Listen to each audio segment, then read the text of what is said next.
وعليكم السلام. الحمد لله الحمد لله نحمده ونستعينه ونستغفره ونؤمن به ونتوكل عليه ونعوذ بالله من شرور أنفسنا ومن سيئات أعمالنا من يهده الله فلا مضل له ومن يضلله فلا هادي له وأشهد أن لا إله إلا الله وحده لا شريك له أما بعد فأعوذ بالله من الشيطان الرجيم بسم الله الرحمن الرحيم رب لا تذر على الأرض من الكافرين ديارا أو كما قال عليه الصلاة والسلام الحمد لله আল্লাহ পাক রব্বুল আলামিনের দরবারে অগণিত শুকর ও সুজুদ যে মহান আল্লাহ রব্বুল আলামিন আমাদেরকে অত্যন্ত দয়া করে মায়া করে ভালোবেসে রাহমাতি বরকতি জান্নাতের টুকরা বাগানে দুনিয়ার মধ্যে সর্বশ্রেষ্ঠ জায়গা সর্বশ্রেষ্ঠ মজলিস কোরআনের মজলিসে কোরআন ও হাদিস থেকে কিছু কথা বলার এবং শোনার তৌফিক দান করেছেন। এজন্য মালিকের দরবারে কালিমাতুশ শুকর আদায় করি, বলি আলহামদুলিল্লাহ। আল্লাহ পাক রব্বুল আলামিনের দুই প্রকারের সৃষ্টি। এক প্রকারের সৃষ্টি এমন যাদেরকে আল্লাহ তাআলা সৃষ্টির পর থেকে নিয়ে কোনো ইচ্ছা শক্তি দান করেন নাই। তাদের মধ্যে এক প্রকার মাখলুক হইতেছে ফেরেশতা। এই ফেরেশতাদেরকে আল্লাহ তাআলা সৃষ্টির পর থেকে নিয়ে যে কাজে নিয়োজিত করছেন, সৃষ্টির পর থেকে এই ফেরেশতারা সেই কাজই করবে, অন্য কোনো কাজ করার ইচ্ছা তাদের মনের মধ্যে জাগ্রত হবে না। আরেক প্রকারের সৃষ্টি হলো গরু ছাগল, যাদেরকে আল্লাহ তাআলা ইচ্ছা শক্তি দান করছেন ঠিকই, কিন্তু ইচ্ছা শক্তি বাস্তবায়ন করার ক্ষমতা তাদেরকে দেন নাই। যেমন একটা গরু যদি কোনো জায়গায় বাঁধা থাকে, পাশে যদি ফসল থাকে, সেই ফসল কিন্তু গরুর খাইতে মনে চায়, কিন্তু ইচ্ছা থাকা সত্ত্বেও গরু কিন্তু পাশের ফসল খাইতে পারে না, কারণ মালিক তাকে রশি দিয়ে বেঁধে রাখছে। একটা গরু যখন বাচ্চা দেয়, তার মনে চায় তার যতটুকু দুধ তার ওয়ালানে আছে সমস্ত দুধটুকু তার সন্তানকে বাচ্চাকে খাওয়াইয়া দিতে, কিন্তু ইচ্ছা থাকা সত্ত্বেও সে তার ইচ্ছাকে বাস্তবায়ন করতে পারে না, কারণ ইচ্ছা শক্তি বাস্তবায়ন করার ক্ষমতা আল্লাহ গরু ছাগলকে দেন নাই। আরেক প্রকারের সৃষ্টি হলো মানুষ, জিন এবং মানুষ, যাদেরকে আল্লাহ তাআলা ইচ্ছা শক্তিও দিয়েছেন, আবার ইচ্ছা শক্তি বাস্তবায়ন করার ক্ষমতাও দিয়েছেন। কেন দিয়েছেন? নিজের ইচ্ছা মতো চলার জন্য না, নিজের ইচ্ছাকে দমন করে, নিজের খায়সাতের দমন করে আল্লাহ তাআলার ইচ্ছাকে প্রাধান্য দিয়েই চলার জন্যই আল্লাহ তাআলা ইচ্ছা শক্তি দিয়েছেন। আল্লাহ তাআলা ইচ্ছা শক্তি দিয়েছেন, ভালোবাসেন তাই দিয়েছেন, যেন তার ইচ্ছাকে দমন করে আল্লাহ তাআলার ইচ্ছাকে প্রাধান্য দিয়ে নেকের কাজ করে আল্লাহ তাআলার জান্নাতের মেহমান হইতে পারে। আল্লাহ তাআলা বলেন, মানুষকে আমি খুব সুন্দর করে বানাইছি, সুন্দরতম অবয়ব দিয়ে বানাইছি। মানুষকে যেরকম সুন্দর করে বানাইছেন, অন্য কোনো মাখলুককে আল্লাহ তাআলা এত সুন্দর করে বানান নাই। আল্লাহ তাআলা সূরা ৩ এর মধ্যে চারটা কসম কাটছেন। আল্লাহ বলেন, ওয়াত্তিন তিনের কসম, ওয়াজ্জাইতুন, জাইতুনের কসম, ওয়াতুরি সিনিন, তুর পাহাড়ের কসম। তুর পাহাড় কোন পাহাড়? একটা দামি পাহাড়। আল্লাহর নবী মুসা আলাইহিস সালাতু ওয়াস সালাম তুর পাহাড়ে ওঠার সময় জুতা পায়ে দিয়ে উঠতে গেছেন। আল্লাহ তাআলা ডাক দিয়া কয়, মুসা জুতা পায়ে দিয়ে পাহাড়ে ওঠা যাবে না, কারণ এই পাহাড়টা দামি একটা পাহাড়। বলেন সুবহানাল্লাহ। আল্লাহ তাআলা বলেন তুর পাহাড়ের কসম, ওয়া হাদাল বালাদিল আমিন, পবিত্র মক্কা নগরীর কসম। লাকাদ খালাকনাল ইনসানা ফি আহসানি তাকওয়িম। চারটা কসম খাওয়ার পর আল্লাহ তাআলা বলেন, মানুষকে আমি সুন্দরতম অবয়ব দিয়ে সৃষ্টি করছি। আপনারা বলেন তো, আল্লাহ তাআলা মানুষকে সুন্দর করে সৃষ্টি করছেন কি জাহান্নামে দেওয়ার জন্য? না, জান্নাতে দেওয়ার জন্য সৃষ্টি করছেন। যার কারণে আল্লাহ তাআলা প্রত্যেকটা মানুষের নামে একটা জান্নাত আগে থেকে রেডি করে রাখছেন। সুবহানাল্লাহ। আল্লাহর নবী মুসা আলাইহিস সালাতু ওয়াস সালামের কাছে আল্লাহর এক বান্দা বলতেছেন, আপনি তো আল্লাহর নবী, আমি অশান্তিতে আছি, আপনি একটু সুখের ব্যবস্থা কইরা দেন।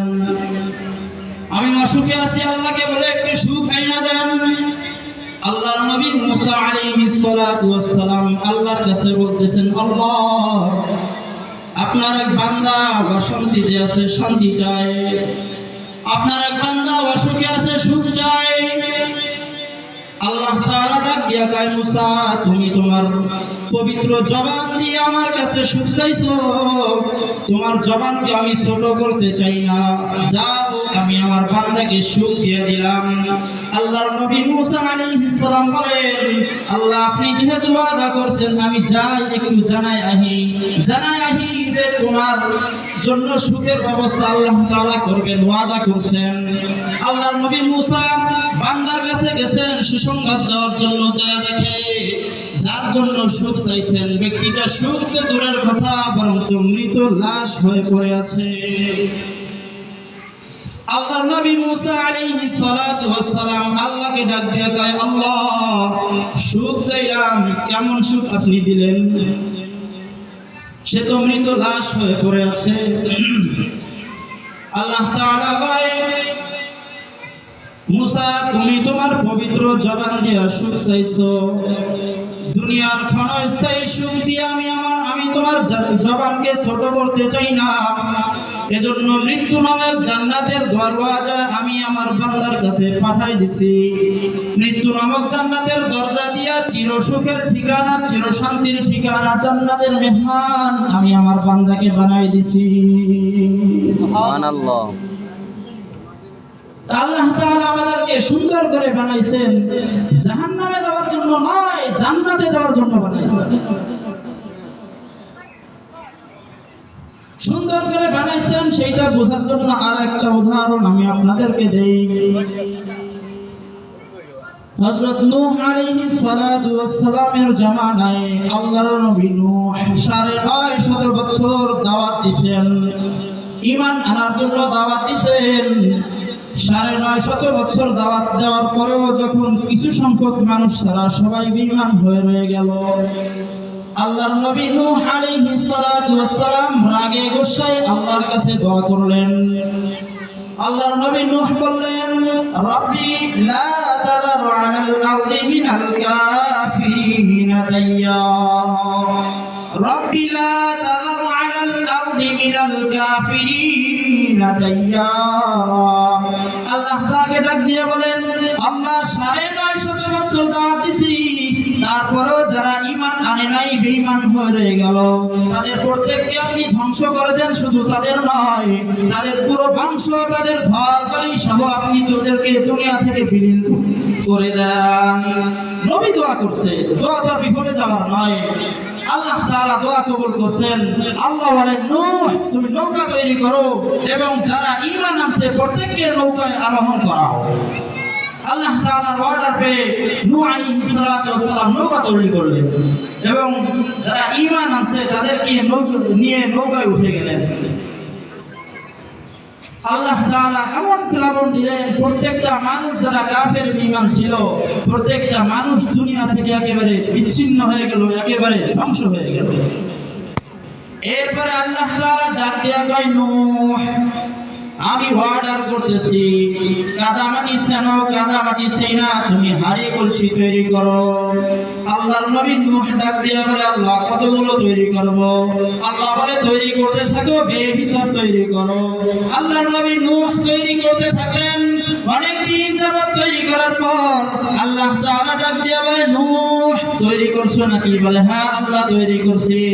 আল্লাহ বলেন, নিজের হাতের লাঠি দিয়ে যে সমস্ত যত্নে তুমি মালামালগুলো বানাইছো, হাড়ি কলসিগুলো বানাইছো, নিজের হাতের লাঠি দিয়ে সমস্ত হাড়ি কলসিগুলো ভেঙে ফেলো। আল্লাহ তাআলা আদেশ করছেন, নবী আলাইহিস সালাতু ওয়াস সালাম মানতে বাধ্য। আল্লাহর নবী নূহ আলাইহিস সালাতু ওয়াস সালাম সমস্ত হাড়ি পাতিলগুলো নিজের হাতের লাঠি দিয়ে ভেঙে ফেললেন। মন খারাপ করে বসে আছেন আল্লাহর নবী নূহ। আল্লাহ ডাক দিয়ে বলে, নূহ মন খারাপ? বলে, হ্যাঁ আল্লাহ মন খারাপ। কেন মন খারাপ? বলে, কি জন্য বানাইতে বললেন আর কি জন্যই বা ভাঙতে বললেন? আল্লাহ তাআলা ডাক দিয়ে বলে, নূহ এই যে হাড়ি কলসি বানাইছিলা, রূহ দিছিল নাকি? রূহ? আল্লাহর নবী বলে, না আল্লাহ না। বলে, কি হাত দিছিল নাকি ধরার? বলে, না আল্লাহ না। বলে, পা দিছিল নাকি হাঁটার জন্য? বলে, না আল্লাহ না। বলে, চক্ষু দিছিল নাকি দেখবার? বলে, না আল্লাহ না। বলে, কথা বলার জবান দিছিল নাকি কথা বলার? বলে, না আল্লাহ না, দেই নাই। আল্লাহ তাআলা বলেন, হাত দাও নাই ধরার, পা দাও নাই হাঁটার, চক্ষু দাও নাই দেখার, জবান দাও নাই কথা বলার, রূহ দাও নাই, কান দাও নাই শোনার, কোনো কিছুই দাও নাই। আচ্ছা বলো তো, তুমি যখন হাড়ি পাতিলগুলো ভাঙতেছিলা তারা কান্না করতেছিল নাকি? বলেন, না আল্লাহ না, কান্না করে নাই। বলো, যখন হাড়িগুলো ভাঙতেছিলা তখন তারা দৌড়ায় পালাইতেছিল নাকি? বলে, না আল্লাহ না, পালায় নাই। বলে, হাত দাও নাই, দৌড়ায় পালায় নাই, কান্নাকাটিও করে নাই। তাদেরকে ভেঙে ফেলার পর তোমার এত কষ্ট লাগতেছে, আমি আমার বান্দাদেরকে কত সুন্দর করে বানাইলাম, কত সুন্দর করে বানাইলাম। তাদেরকে আমি ধ্বংস করে দিলাম, তাদেরকে আমি জাহান্নামে দেওয়ার জন্য বানাই নাই, জান্নাতে দেওয়ার জন্য বানাইছি। কত সুন্দর করে বানাইছি। আল্লাহ ডাক দিয়া কয়, এই বান্দা সুন্দর করে বানাইছি, তাই বলেই সুন্দর সূরতের আমার কাছে দাম নাই। যে যত সুন্দর তার জান্নাতটা তত সুন্দর, এরকমের নয়, বরং সুন্দর সূরতের কোনো দাম আমি আল্লাহর কাছে নাই। আমার কাছে দাম হচ্ছে যে যত সুন্দর হৃদয়ের অধিকারী, যার কলটা যত সুন্দর, আমি আল্লাহর কাছে সে সব থেকে দামি। আল্লাহ বলেন, সুন্দর সূরতের কোনো দাম নাই রে বাবা। সুন্দর সূরতটা এক সময় দুর্বল হয়ে যায়, বিলীন হয়ে যায়। সুন্দর সূরতটা শক্তিশালী দেহটা এক সময় অসুন্দর হয়ে যায়, শক্তিটা দুর্বল হয়ে যায়। বলে, কত দুর্বল হয়? বলে, সদ্য ভূমিষ্ঠ সন্তান শিশু, সে যত দুর্বল তার থেকেও দুর্বল আমি আল্লাহ বৃদ্ধাদেরকে বানাই দেই। বলে, কেমনে কেমনে? বলে, ছোট্ট শিশু, সেই শিশুটা ছোট ঠিকই, দুর্বল ঠিকই, কিন্তু মুখটা বড় সবল। 6 মাস 1 বছর যাবত মায়ের দুধ পান করে, 6 মাসের ভিতরে কুলি করা লাগে না, কিন্তু মুখে কোনো দুর্গন্ধ নাই। মুখের কাছে মানুষ মুখ খায়, আদর করে চুমু খায়, কিন্তু এই মানুষটাই যখন বৃদ্ধা হয়ে যায়, বুড়া হয়ে যায়, মুখ যদি কুলি না করে তাইলে মুখে এত দুর্গন্ধ হয়, মুখের কাছে নিজের সন্তানরাও মুখ নিতে চায় না। যেই হাতের অনেক পাওয়ার, একটা ঘুষিতে অনেক ওজন, এই হাতটাকে আল্লাহ তাআলা এত দুর্বল বানায় দেয়, এক গ্লাস পানি উঠায় মুখে দেবে সেই শক্তিটাও থাকে না, কাঁপতে কাঁপতে হাত থেকে গ্লাসটা পড়ে যায়। আল্লাহ তাআলা বুঝাইতে চান, বান্দা সুন্দর সূরতের কোনো দাম আমার কাছে নাই, আমার কাছে দাম হইল সুন্দর কলবের। যে ব্রেন দিয়ে মানুষ কত কিছু আবিষ্কার করে ফেলে, যে ব্রেনটার কত পাওয়ার, সেই ব্রেনটাও আল্লাহ তাআলা দুর্বল করে দেন। এত দুর্বল করে দেন, নিজের বাড়ি থেকে যদি রাস্তায় বের হয়, নিজের বাড়িটা কোন দিকে খুঁজে পায় না রে বাবা, এত দুর্বল করে দেন। আল্লাহ তাআলা বারবার বুঝাইতে চান, যে সুন্দর সূরত চিরদিন থাকবে না, এত সুন্দর শক্তি দেহের মধ্যে থাকবে না, থাকবে কলবের শক্তি।